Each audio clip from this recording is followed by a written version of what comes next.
Neil Armstrong made history when he walked on the moon for the first time on July 20, 1969, but he didn't brag about it.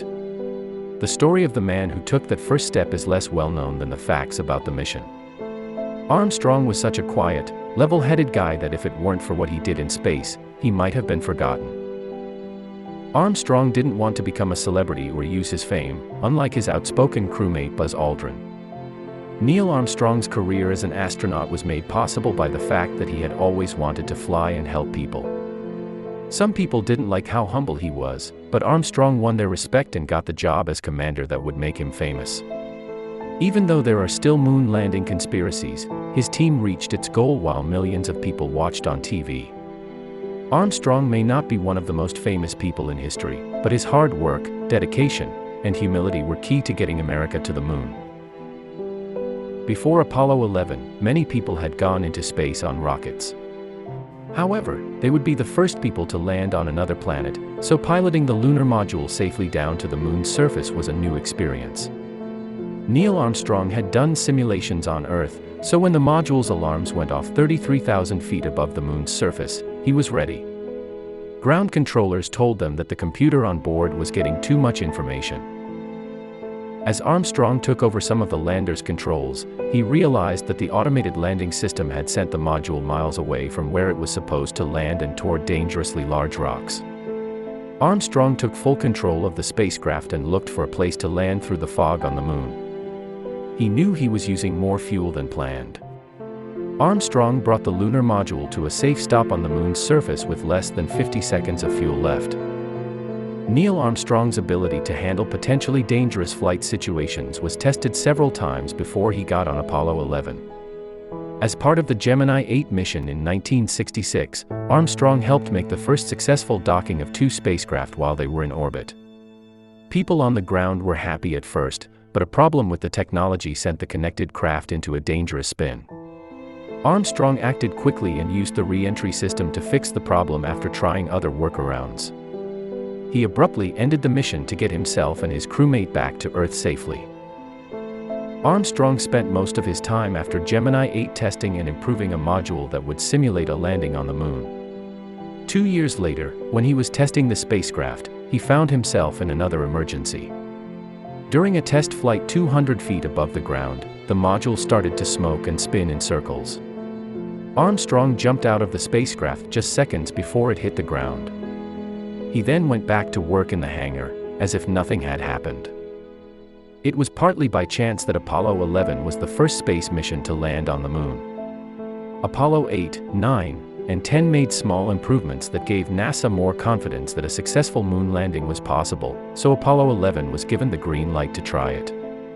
Neil Armstrong may have been chosen as commander of that flight because he was next in line. However, space program reporter Jay Barbary wrote in Neil Armstrong, A Life of Flight that Armstrong was chosen because he worked hard to learn how to control the lunar landing training vehicle, had experience as a test pilot, and had a humble, non-competitive attitude. Whoever got out of the lunar module first would make history. Buzz Aldrin fought hard for the honor, even though Armstrong was in charge of the mission.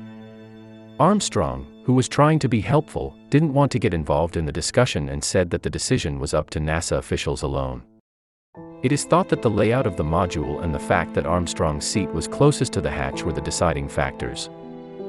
Neil Armstrong probably felt some hidden nostalgia about his time on the moon, even though he didn't like doing interviews or talking about what he thought and felt during the Apollo 11 mission. After he died in 2012, his wife found a bag in their closet with parts from the lunar module and other small tools used on the mission. They were probably kept as souvenirs. Experts said it was Armstrong's McDivitt purse, a white bag that crews take into space to store small parts and other loose items they might need.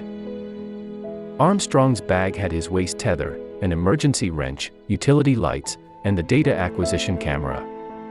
He wasn't trying to hide the fact that he took these things. He had to bring them back to the command module and let mission control know that the bag was there. Armstrong never told anyone that he had collected and kept the things, but no one knows why.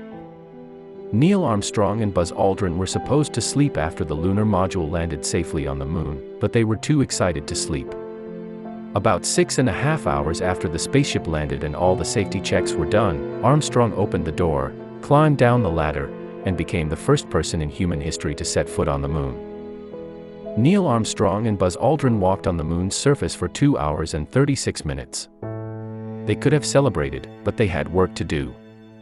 Armstrong's strong work ethic and dedication to a goal that was bigger than himself made that very likely. He took a few pictures of Aldrin, but the two men spent most of their time setting up experiments, talking to President Richard Nixon, planting a flag, and collecting almost 50 pounds of moon rocks and other surface materials. It was time to get to work. There were lists everywhere. We didn't go there to think, thought of Armstrong. Armstrong wanted to finish his mission more than anything else, even though he made history and went to a place that only 12 other people have been to. Neil Armstrong, born in 1930 in Ohio, grew up watching air races and reading about the Wright brothers. He learned aviation engineering and mechanics by building balsa wood airplane models. Armstrong took $9 per hour flight instruction and got his pilot's license at 16 before he learned to drive. Armstrong's love of flight prompted him to study aeronautical engineering in college, fly for the U.S. military in Korea, and test aircraft for NASA's predecessor. Armstrong's abundance of expertise made him a well-qualified space mission commander. Placed during the Apollo 11 mission, a plaque on the moon's surface reads, "Here men from the planet Earth first set foot upon the moon. July 1969 AD. We came in peace for all mankind." However, Neil Armstrong and Buzz Aldrin also left a few other permanent reminders of their visit. Aldrin took the famous footprint photograph seen above, featuring Aldrin's boot imprint, to show the nature of the moon's surface and the effects of pressure on its dust layer. This footprint, as well as any footprints the men left while walking around conducting their research, is still there more than 45 years later. Since the moon has no atmosphere and all its water is frozen, there is no wind to move the dust or cause erosion. It's also why the American flag the two men planted stood stiffly by design, so it would be viewable in the absence of wind.